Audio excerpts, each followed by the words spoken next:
এই বন্ধুরা, আপনারা কি জানেন গোলাপের পাপড়ি বেটে মুখে লাগালে কি হয়? মিশরের পিরামিড নির্মাণ করতে কত বছর সময় লেগেছিল? ক্রিকেট কোন দেশের জাতীয় খেলা? টমেটোর সস খেলে শরীরের কোন অঙ্গের মারাত্মক ক্ষতি হয়? কি খেলে দ্রুত নাক ডাকা বন্ধ হয়ে যায়? কোন পাতার রস ব্যবহারে দীর্ঘদিনের চর্মরোগ সেরে যায়? এরকম অজানা প্রশ্নের উত্তর জানতে হলে স্কিপ না করে সম্পূর্ণ ভিডিওটি দেখুন। তো চলুন শুরু করি আজকের ভিডিওটি। মিশরের পিরামিড নির্মাণ করতে কত বছর সময় লেগেছিল? 15 বছর, 18 বছর, 20 বছর নাকি 25 বছর?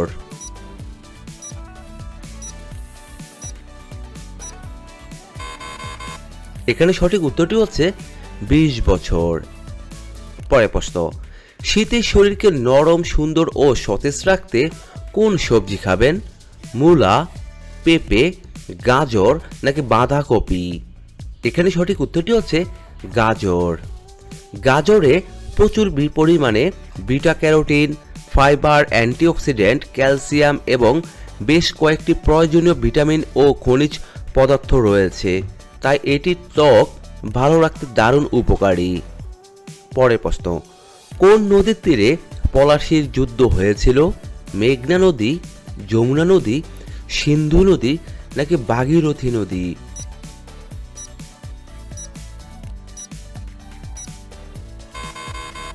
এখানে সঠিক উত্তরটি হচ্ছে ভাগীরথী নদী। গোলাপের পাপড়ি বেটে মুখে লাগালে কি হয়ে থাকে?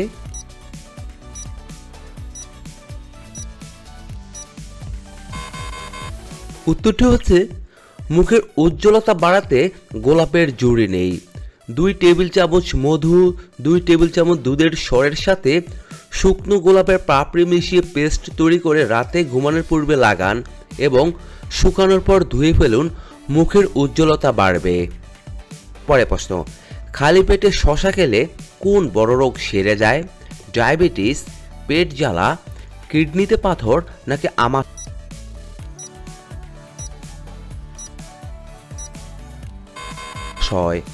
এখানে সঠিক উত্তরটি হচ্ছে কিডনিতে পাথর। কিডনি শরীরের অনেক গুরুত্বপূর্ণ কাজ করে। এটি শরীর থেকে বিষাক্ত পদার্থ ছেঁকে বের করে দেয়, তাই কিডনি সুস্থ রাখা জরুরি। শশাতে সব থেকে বেশি থাকে জলীয় পদার্থ। শশার জলীয় অংশ দেহের বর্জ্য ও দূষিত পদার্থ বের করতে দারুণ কাজ করে।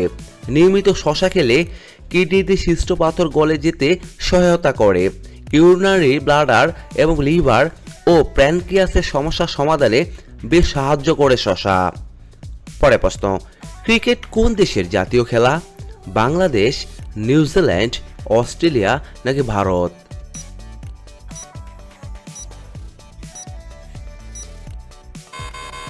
এখানে সঠিক উত্তরটি হচ্ছে অস্ট্রেলিয়া।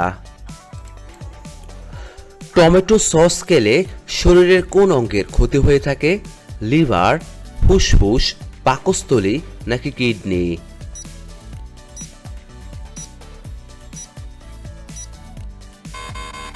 এখানে সঠিক উত্তরটি হচ্ছে কিডনি।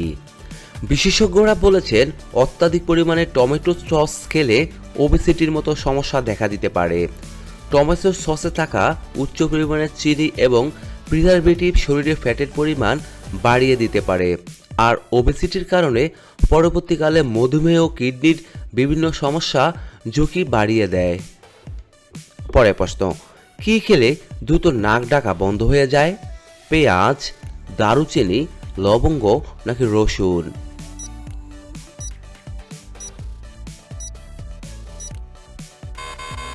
এখানে সঠিক উত্তরটি হচ্ছে রসুন খেলে।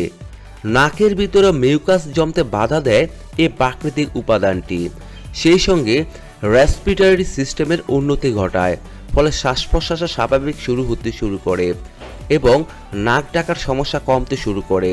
এক্ষেত্রে নিয়মিত 1 থেকে 2টি রসুনের কোয়া চিবিয়ে 1 গ্লাস জল খেয়ে ঘুমিয়ে যাবেন, তাহলে দেখবেন নসিকা গর্জন আপনাকে বা আপনার প্রিয়জনকে আর বিপদে ফেলতে পারবে না।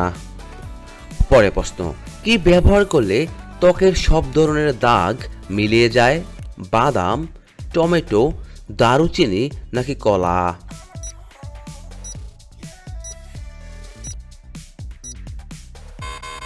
এখানে সঠিক উত্তরটি হচ্ছে টমেটো।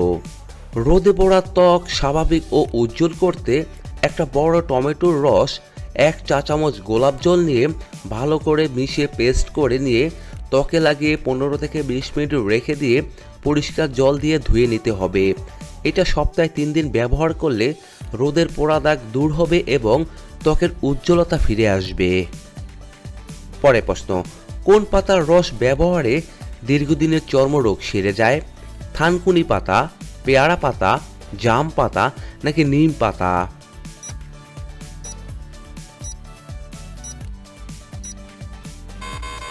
এখানে সঠিক উত্তরটি হচ্ছে পেয়ারা পাতা। পেয়ারা পাতার সংক্রামক বিরোধী প্রভাব রয়েছে। এক্ষেত্রে আপনি এর পেস্ট ব্যবহার করে ত্বকের চর্মরোগ থেকে মুক্তি পেতে পারেন। এই জন্য পেয়ারা পাতা প্রয়োজন মতো পানি দিয়ে পিষে নিতে হবে। এর পেস্ট তৈরি করার পর চুলকানি বা চর্মরোগে আক্রান্ত স্থানে লাগান। 1 থেকে 2 ঘন্টা পর ধুয়ে ফেলুন। কয়েকদিন ব্যবহারে দেখবেন চর্মরোগ সেরে যাবে। কোন ডাল খেলে স্ট্রোক হওয়ার ঝুঁকি কমায়?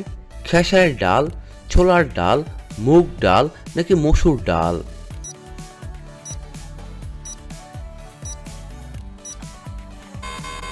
এখানে সঠিক উত্তরটি হচ্ছে মুগ ডাল। মুগ ডালে অ্যান্টি ইনফ্ল্যামেটরি বৈশিষ্ট্য থাকায় এটি স্ট্রোক হওয়ার ঝুঁকি কমায়। এতে ভাইটোক্সিন এবং আইসোভাইটোক্সিনের মতো অ্যান্টিঅক্সিডেন্ট থাকে। মুগ ডাল শরীরের রক্ত শূন্যতার সমস্যা দূর করে এবং এর 1 কাপে মেলে প্রায় 16 ভাগ আয়রন। পরের প্রশ্ন, কোন মাছ খেলে শ্বাসকষ্টের সমস্যা দ্রুত দূর হয়ে যায়? ইলিশ মাছ, চিতল মাছ, বোয়াল মাছ নাকি কুচিয়া মাছ?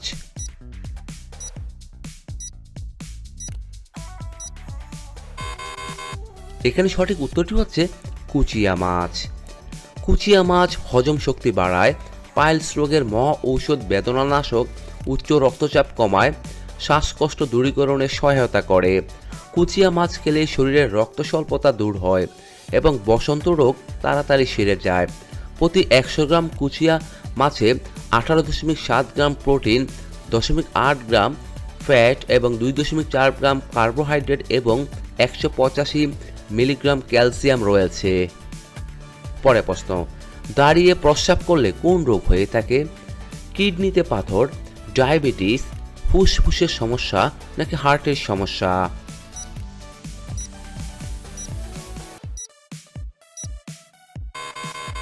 এখানে সঠিক উত্তরটি হচ্ছে কিডনিতে পাথর হয়ে থাকে।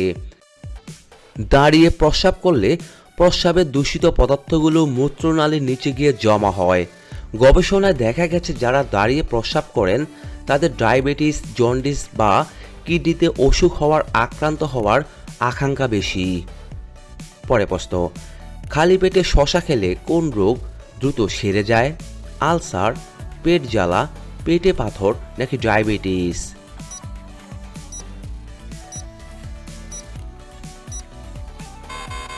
এখানে সঠিক উত্তরটি হচ্ছে পেটে পাথর। শসার জলীয় অংশ দেহের বর্জ্য ও দূষিত পদার্থ বের করতে দারুণ কাজ করে। নিয়মিত শসা খেলে কিডনিতে সৃষ্ট পাথর গলে যেতে সহায়তা করে। ইউরিনারি ব্লাডার ও প্যানক্রিয়াসের সমস্যার সমাধানে বেশ কার্যকর করে শসা। সুস্থ থাকার জন্য আমাদের প্রতিদিন কত মিনিট হাঁটা উচিত? 20 মিনিট, 30 মিনিট, 10 মিনিট নাকি 15 মিনিট?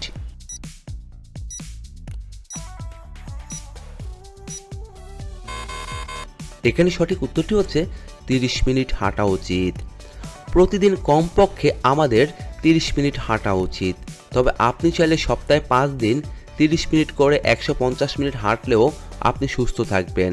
মানে একজন মানুষের সপ্তাহে 150 মিনিট হাঁটা খুবই জরুরি। পরের প্রশ্ন, সকালে খালি পেটে কী খেলে রক্ত পরিষ্কার হয়ে যায়? তুলসী পাতা, থানকুনি পাতা, পুদিনা পাতা নাকি নিম পাতা?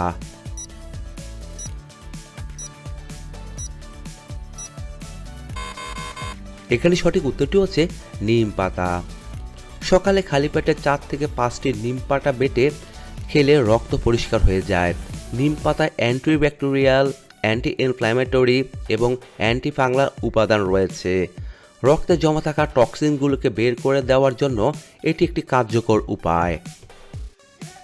পরে প্রশ্ন, ভাতের মধ্যে কি দিলে ভাত ঝরঝরে হয়? লেবুর রস, দারুচিনি, তেজপাতা নাকি লবণ?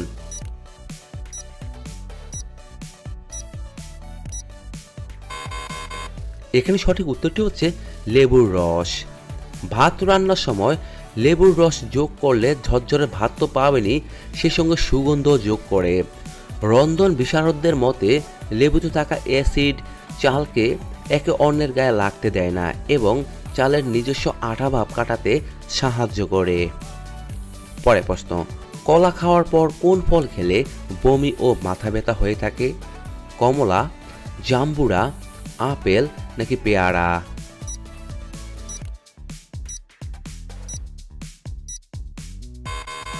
এখানে সঠিক উত্তরটি হচ্ছে পেয়ারা। পেয়ারা এবং কলা কখনোই একসঙ্গে খাওয়া উচিত নয়। এই দুটি ফলের সংমিশ্রণ গ্যাস, বদহজম, অ্যাসিডিটি, বমি বমি ভাব এবং অবিরাম মাথা ব্যথার যন্ত্রণার মতো বিভিন্ন সমস্যার কারণ হয়ে দাঁড়াতে পারে। ত্বকের উজ্জ্বলতা বাড়াতে স্নানের জলে কি মিশাবেন? হলুদের রস, লেবুর রস, গোলাপের জল নাকি কমলার রস?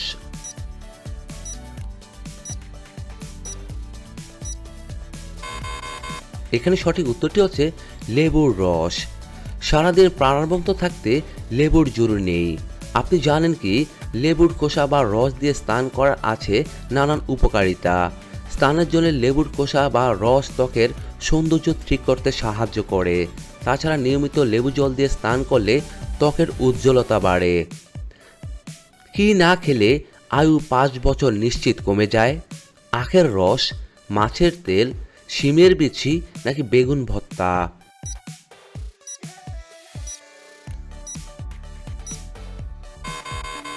এখানে সঠিক উত্তরটি হচ্ছে মাছের তেল। মাছের তেল খাওয়া ছেড়ে দিয়েছেন, তাতে শরীরে কোলেস্টেরলের মাত্রা কম থাকবে ভাবছেন, কিন্তু জানেন কি এর জোরে কমতে পারে আয়ু। ধূমপানের জোরে কমে আয়ু, সে কথা সবারই জানা আছে, কিন্তু ওমেগা 3 ফ্যাটি অ্যাসিডের অভাব তার চেয়েও বেশি আয়ু কমাতে বলে মনে করছেন গবেষকগণ। তাদের বক্তব্য, নিয়মিত ধূমপান করলে 4 বছর আয়ু কমে যায়, আর মাছের তেল না খেলে গড়ে 5 বছর আয়ু কমে যায়।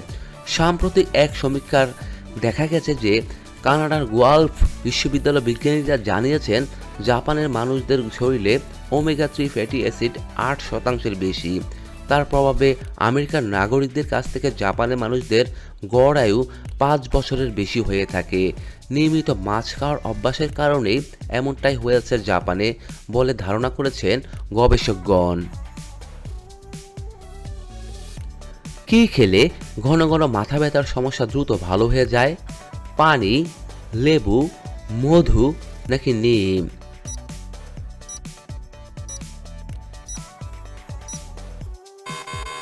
এখানে সঠিক উত্তরটি হচ্ছে পানি। পানি শূন্যতার কারণে অনেক সময় মাথা ব্যথা হতে পারে, তাই মাথা ব্যথা অনুভব হলে প্রচুর পানি পান করতে হবে। পাশাপাশি তাজা ফলের রস ও পানি সমৃদ্ধ খাবার খেতে হবে। পরে প্রশ্ন, সরিষার তেলের সঙ্গে কি মিশিয়ে মালিশ করলে পুরুষাঙ্গ বড় ও মোটা হয়? রসুন বাটা, পেঁয়াজ বাটা, আদা বাটা নাকি কালো জিরা বাটা?